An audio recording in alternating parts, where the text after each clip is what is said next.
អូខេសួស្តីអ្នកនរគ្នាខ្ញុំសុជាតិ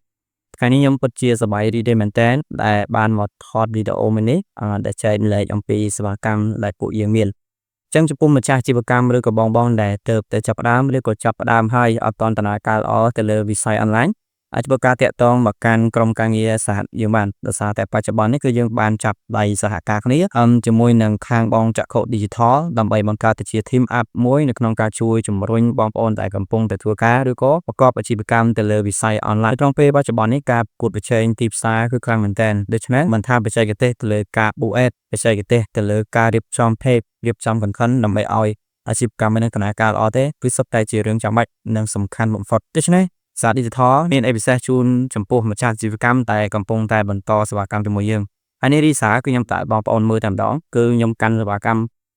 ចំពោះបងដែលគាត់កំពុងធ្វើរាល់ថ្ងៃហ្នឹងគឺច្រើនគួរសមដែរលទ្ធផលវាមិនអាចល្អទាំងអស់ទេពេលខ្លះការរកស៊ីវាតែងតែមានឡើងមានចុះវាជារឿងធម្មតា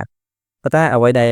មិនធម្មតាសម្រាប់យើងនោះគឺយើងអត់បដ ாய் ឲ្យវាធ្លាក់រហូតទេហើយបើសិនជាករណីដែលវាឡើងគឺយើងបន្តឲ្យវាកាន់តែឡើងទៀត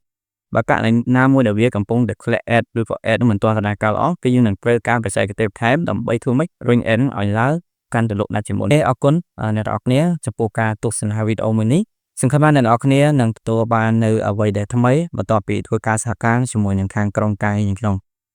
ឆាតមកដើម្បីទទួលបាននៅតម្លៃពិសេសហើយយើងនឹងមាន discount ជូននៅពេលនេះ